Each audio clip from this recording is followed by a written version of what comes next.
For the past 10 to 15 years, I've seen economic advisors, both on TV and on online blog posts, tell people how to spend responsibly and how to budget responsibly. Basically, it comes down to this. People should spend within their means, and typically that means spending less. This was particularly true after the 2008 financial crisis. That recession was seen as having been started because people spent money they didn't have. And typically, this advice was, tell yourself no. Like, if you want to buy something frivolous, don't buy it. Always save. Always be a good saver. Spend less. Basically, budget your money properly. However, I think we are in a new era. An era where this advice is no longer useful and is, in fact, outdated. This is not because the advice in and of itself is bad. Rather, it's because of a new economic phenomenon. One that I don't know has a name. I don't know if there's a name given to this phenomenon. It's just I have seen barely anyone talk about this.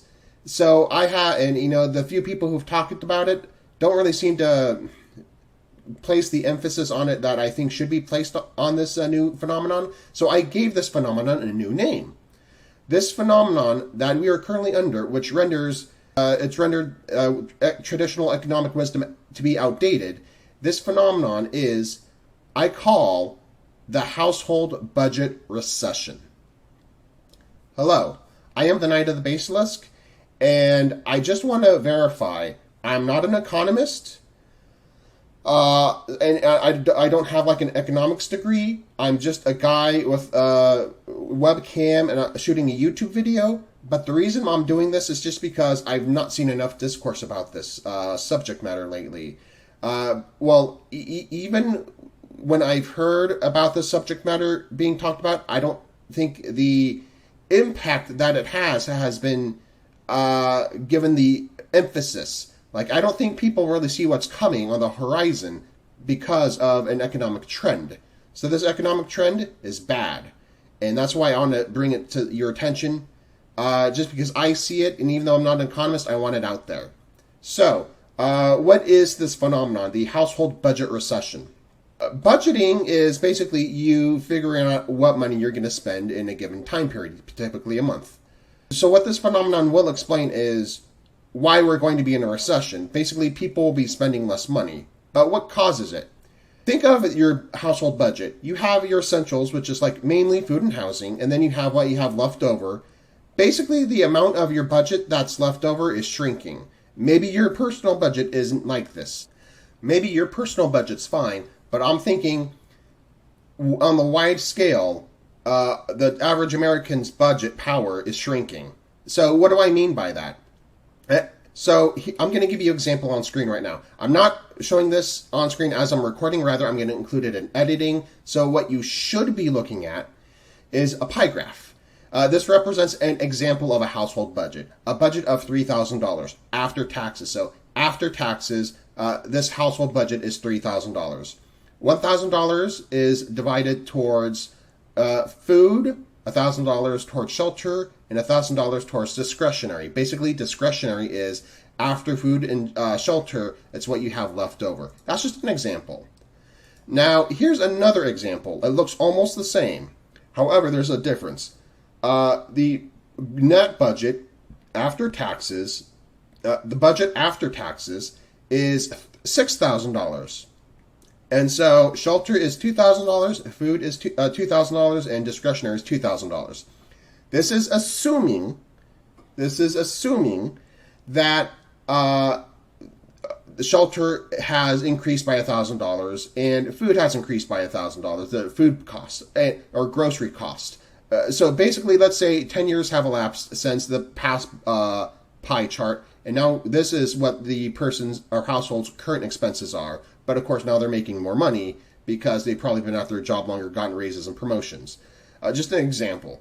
Now, in this graph, the budgetary power is is more than the past graph, because even though, percentage-wise it's the same. It's 1/3 of your budget, but spending power is more because you have more money after the essentials.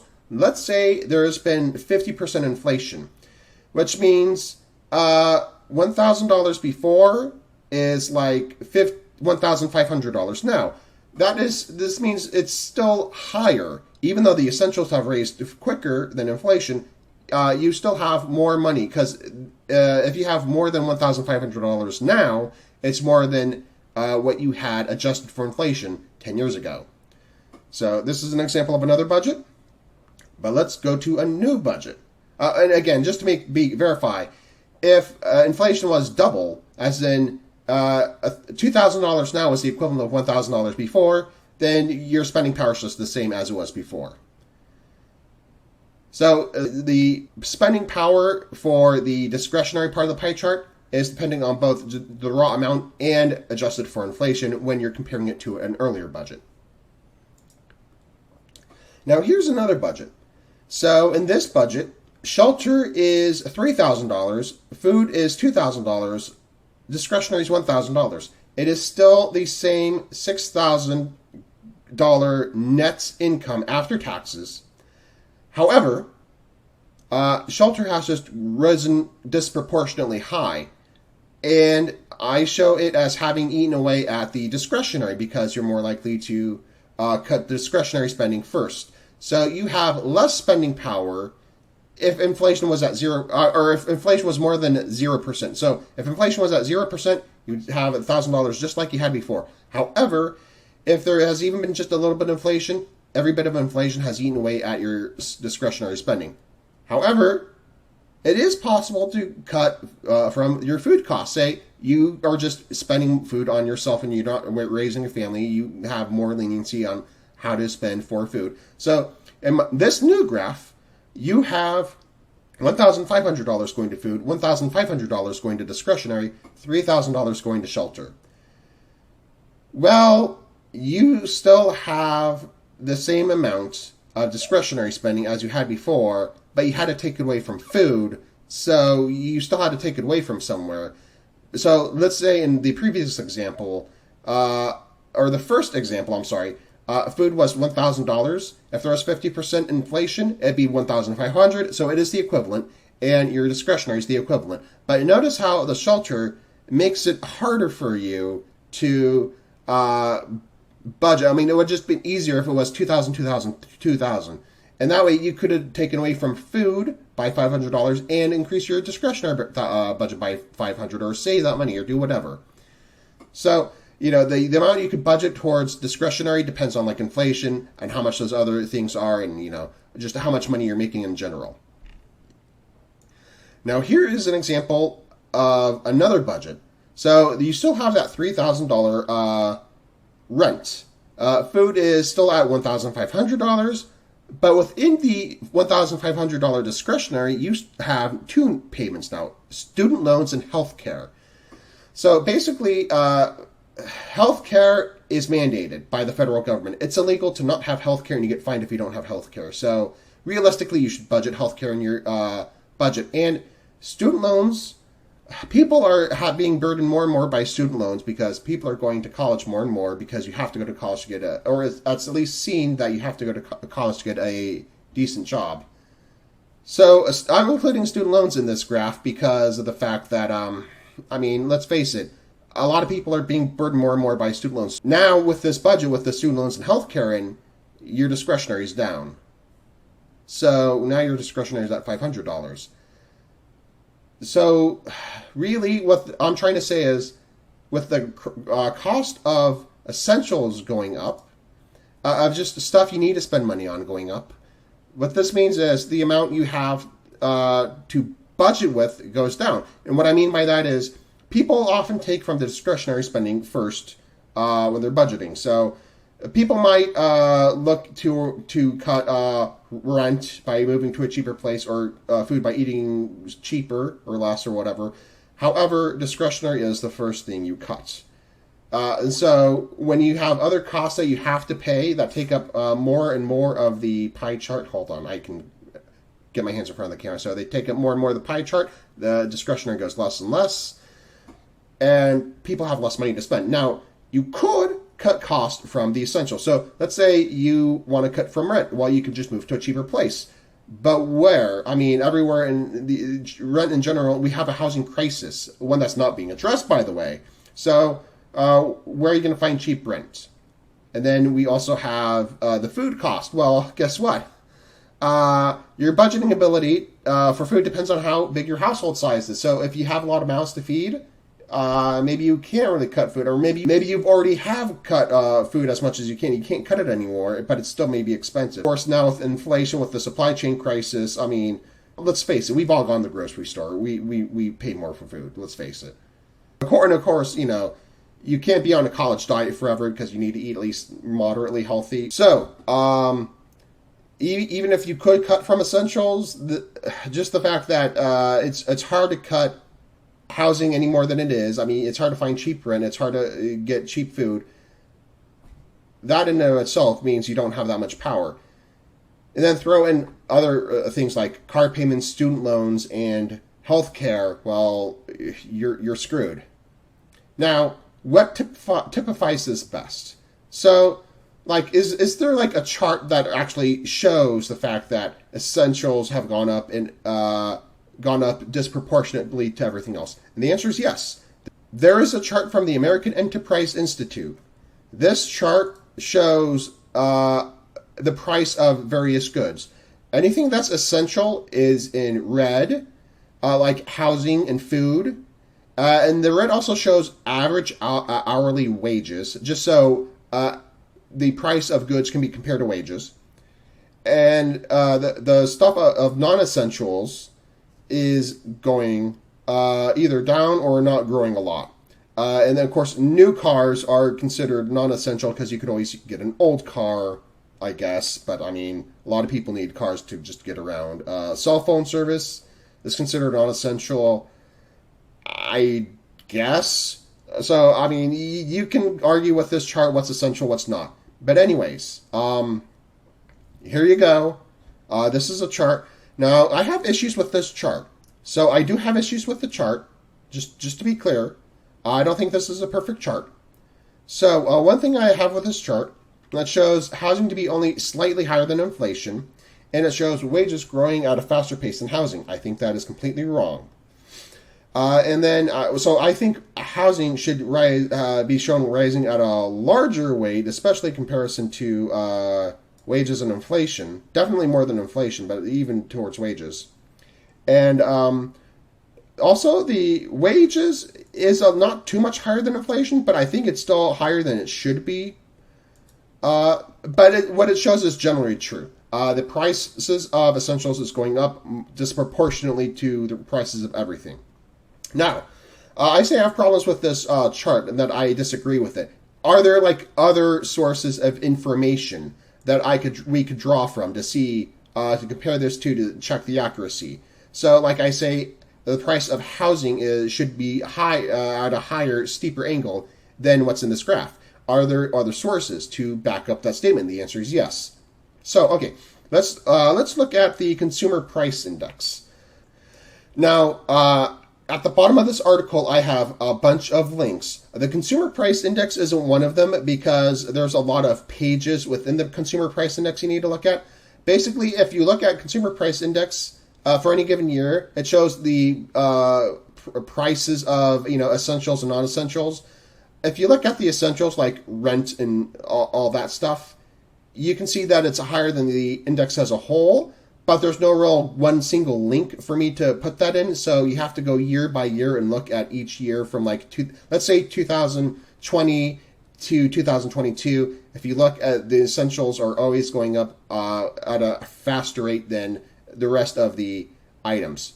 But I mean, I don't expect you to do that. If you go ahead and do that, but that's just an option. Then you could look at how many people are rent burdened.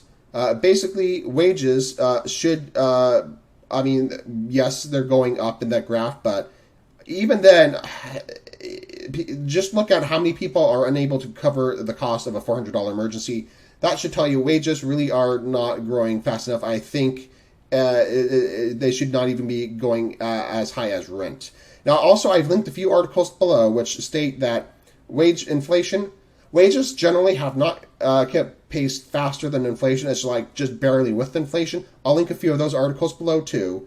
And just to show that it's not just recent inflation. Like I think I have 4 or 5 articles, and only one is after 2018. The others are like 2017 or 18.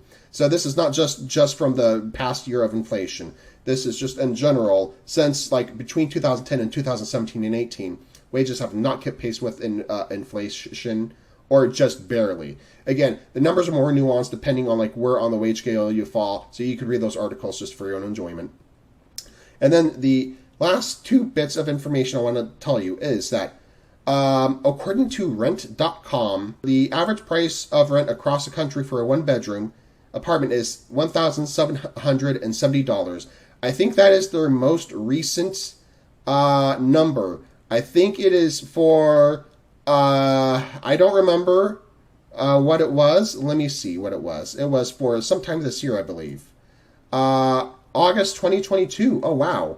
That is real recently, because I'm recording this in August 2022. Or at least that's what the title of the article says, so I'm believing that's what the report date is. And then there is the U.S. Economic Census, or the U.S. Census Bureau. In the year 2000, the average apartment cost just $602. Now, I'm trying to compare average cost of rent in 2000 to the cost of a 1-bedroom apartment in 2022. Keep in mind, the U.S. Census Bureau's number is for rent general, so it could be for just a studio or a 2-bedroom, not just 1-bedroom. But I'm thinking because, a studio is less than a 1-bedroom and 2 bedrooms more, the average would be around the price of a 1-bedroom. Again, not perfect. However, the U.S. Economic Census Bureau didn't have numbers past 2000. So all I have is the $602 to compare to the current $1,770 for 1-bedroom. So the $602 average should be around the price of a 1-bedroom in the year 2000. So between 2000 and 2022, according to the graph from the what was that institute I just cited, the graph from the American Enterprise Institute, it showed inflation at I think it was at 65.5%. So if the average cost rent were to increase from the year 2000 about 60%, 50% it'd be about $300. So 60% it'd be a little bit above that. So it should be like $350. So it'd be around like between $900 and $1,000. If rent between 2000 and 2022 rose an average of 65%. However, the apartment is now, 1-bedroom is now $1,770 on average. And of course, I live an hour from San Francisco, so you're lucky if you get it that cheap. So that's just like an example. Not perfect comparison, but again, rent.com didn't have statistics for the year 2000, and the U.S. Census Bureau didn't have statistics for the year 2022, so I had to take the 2 numbers to compare them. The best I could do, but you get it. The cost of an apartment it has grown disproportionately high. The price of rent just has grown so much faster than inflation, even with those imperfect numbers. So the question is, I'm talking about like what the price of how rent is, how things have grown disproportionately. The thing is, are there objective standards to what percentage of a person's budget they should be spending on food, rent, and what they should have left over? The answer is yes. So remember in the model of the $3,000 net income, where they spent $1,000 on rent, food, and leftover, and then the next one, which is $6,000, which had $2,000 in each category, which basically divided up by a third. Well, that is an objective idea for what someone should be spending on each percentage of someone's budget they should be spending on housing, food, and leftover. So, okay, here's the thing. This statistic I think I got from a book called Nickel and Dimed from Barbara Ehrenreich, but I am not sure. What it says is, in that book, it said, the poverty line is calculated on the assumption that someone spends 1/3 of their cost on rent, 1/3 or shelter, 1/3 of their cost on food, and the rest left over. And so the way the poverty is calculated is they take the cost of food and multiply it by 3, assuming that food represents 1/3 of your budget. And so basically that is an objective thing that the American government expects. That's how they calculate poverty, is they expect you to spend 1/3 on food, rent, and leftover. Now, another objective standard is the definition of cost burdened. So let's say you spend more than 1/3 of your money on rent. I don't know if it's specifically 33% or 30%, but it's roughly a third. If you spend more than a third of your income on rent, you are considered cost burden, because you should not be spending more than 1/3 of your budget on rent, because it's your cost burden.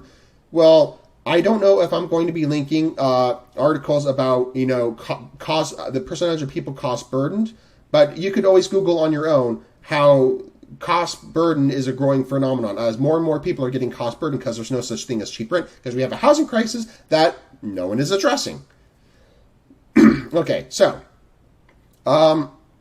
and so those are two objective measures, but let's just think of it this way. It's not unreasonable to expect someone to pay $2,000 in rent nowadays. Again, the average is $1,770, like I cited before earlier in this video. But you can easily spend $2,000, especially where I live, which is an hour away from San Francisco. So an hour away from San Francisco, you're likely to be spending $2,000 on rent. So if you were to not be cost burdened, you would need to make $6,000 a month. Now, I don't know if that's gross or net. Are you considered rent burden if your gross income's 1/3 on rent, or net income is spent 1/3 on rent? I don't know, but still, you can get the idea. Now, imagine that scenario where someone spent $6,000, had $6,000 a month after taxes, and spent this ridiculous amount on rent and food. Let's say that was after they got promoted and got raises and been at their job for 10 years. Let's say someone is entry level. Let's say they're starting at that earlier rate, the $3,000 a month rate, or $3,000 after taxes. But let's say rent was still expensive. Let's say rent was $2,000 a month, but you're making less. Well, you're really cost burdened then. In fact, you probably don't even qualify for rent. In fact, fun fact, I make pretty good money where I live. I don't qualify for an apartment because to most apartments you have to make 3 times your gross income, 3 times your rent and gross income. So if rent's $2,000, you need to be making $6,000 in your gross income per month. And basically, most places I don't qualify for the rent. It's that bad. I don't qualify for rent if I save like a madman. Yeah, it's that bad around here. So if you're just starting an entry-level job, you're probably not able to budget properly because you're spending disproportionately high on housing just because rent's so high. But let's put housing aside. So the objective standard is 1/3 of your budget on housing, food, and then other leftover. But within that leftover, you still have other necessities. So there's student loans, there's car payments, and then there's healthcare. So student loans, again, more and more people are taking on student loans. It's a growing burden in this country. It's a crisis, in fact. Car payments. I heard the cost of used cars is more expensive than new cars because of the supply chain crisis. It takes so long for new cars to get here. By the time you order, it's like 2 years when you get it. So people are buying new cars because you can get them now. So there's no such thing as a cheap option for cars. If you need some people need a car. I mean, it's reasonable.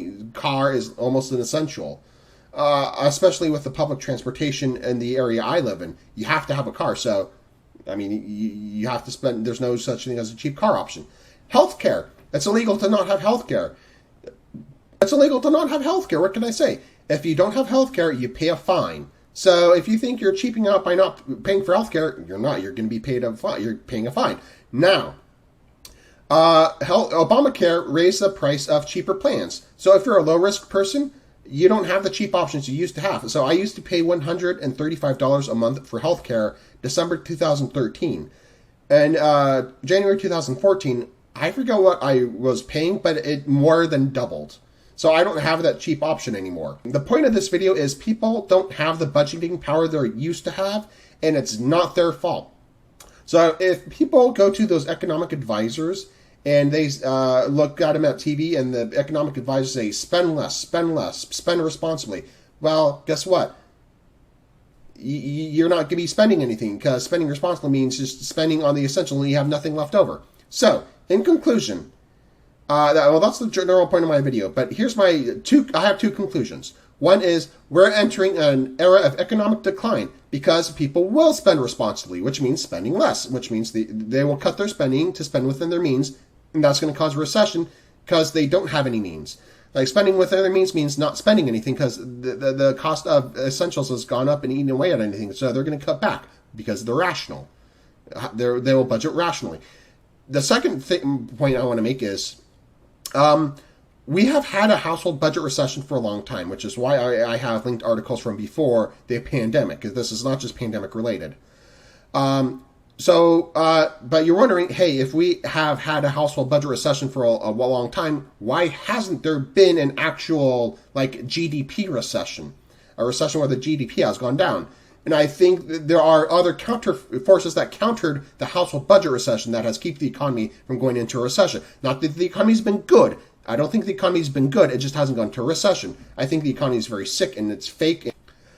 Okay, so why didn't we have a recession between 2010 and before the pandemic? Well, if you notice in that graph from the Institute, the price of essentials was going up, but the price of non-essentials was going down. So non-essentials have gone down, so it's easier for you to buy cheap stuff you don't need. So we still have been able to maintain a consumer market because of that. Also, some young people live with their parents, which means they're not cost burdened with rent or a mortgage, so they have more disposable income to stimulate the economy. This does not apply to all young people. Some young people are paying up the wazooya on rent, and they just don't have the budgeting power. So some young people have kept the economy afloat. Also, people have been working side gigs and have been working overtime, especially young people. So basically, people are just working harder to make up, just to have a similar lifestyle as they did before, or just to make it.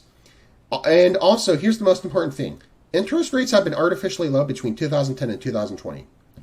Now, the reason why I foresee a recession now is because these things aren't going to counter the budgetary household recession. So with the prices of non-essentials being cheap is no longer a factor because we have a supply chain crisis. I mean, things are more expensive. There's inflation, and people's wages aren't going as much as inflation, so the cost of the product is going up more than the actual people's wages. Hopefully people's wages will catch up, but it's not happening right now, so at least in the immediate term, we were looking at prices of non-essential, or prices of everything, essentials and non-essentials, going up. Now, about the so earlier I said there are some millennials living at home, which means they're having discretionary spending. The ones who are living at home have the discretionary spending to keep the economy afloat. But there's also, I heard recently, like just not even within the past week, there are young people who have been saving money for a down payment on a home. And the money they saved will go to the down payment. But the money for like the month-to-month mortgage, they probably didn't save for that. Otherwise, they wouldn't take a mortgage.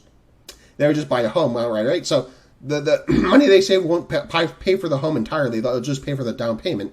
So when they're just waiting for housing prices to go down, and when that happens, they'll buy a house and then they'll pay for a mortgage. And when they pay for a mortgage, they'll be having some amount of money per month go to mortgage that they didn't have when they lived with their parents. So they'll be budgeting that into their budget. So that will probably, those people will not be spending as much money stimulating the economy as they did before. Now, the thing about side gigs. So I mentioned, people are working overtime and they're also working side gigs. So if companies are cutting budgets, they might cut overtime. Of course, they might cut staff and might have the remaining staff work overtime. I'm not sure. But side gigs are usually service related. So you have to service people to have a side gig. If there's a recession and if people are just cutting back on their own household personal budgets, that means opportunities for side gigs might decrease. So if you work DoorDash, people are not going to use DoorDash. They will go out and buy their own food to save money. because they're budgeting, right? They're budgeting properly. And oh, that last point I mentioned about why we didn't have a recession yet, interest rates are rising. I mean, so interest rates were artificially low. Well, they're not artificially low anymore. So, in general, if the price of essentials eats away at people's budgeting power more and more, they will have to cut back, and this will cause a recession. And this will be because the American people are just acting responsibly. Or maybe they're not acting responsibly. Maybe they're going into debt, but then the debt's going to catch up with them, and that'll cause a recession. So, anyways, we're in economic screwed times. And you know what? A recession will be awful. But of course, this is... honestly, I'm shocked we haven't had one already because of how skewed the economy is. A household budgetary recession is just the natural income of various entities trying to squeeze the American people. And the fact that American people have been squeezed for so long and we still haven't had a recession is just the miracle of the American people. So the next time an economic advisor tells you to spend less, remember, I say I congratulate you for being squeezed for so long and making it. Keep in mind, I'm just trying to stimulate the discussion here. The only reason I did this video is because I don't see hardly anybody talking about this, so I want to put this out there. And hopefully I stimulated a discussion. Of course, it won't be in my comment section because I disabled that, but discuss it with whoever you want to.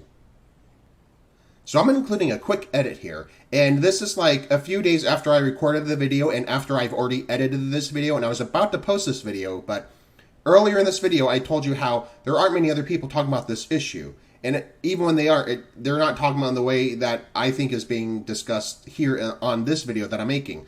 Well, I'm happy to say that right before I was about to post this video, the CNBC YouTube channel, as of today, that I'm recording this edit, August 27th, 2022, they posted a video called Why Americans Are Drowning in Debt.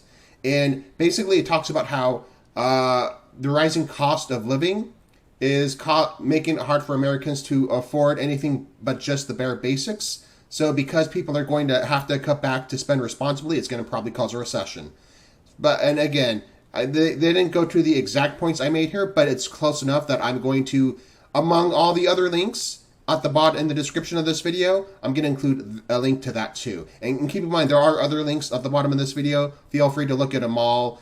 I recited a few here, but there are a few that I didn't cite. They talk about this issue, or about why, they talk about why, how wages aren't rising fast enough, or how people can't afford a $400 emergency, or people are cost burden, whatever. I mean, I don't remember all the videos I linked, but they relate to this topic in one way or another, so feel free to look at them, and feel free to check out that video on the CNBC YouTube channel. Anyways, I'm the Knight of the Basilisk, and I'll see you later. Thank you for watching my video.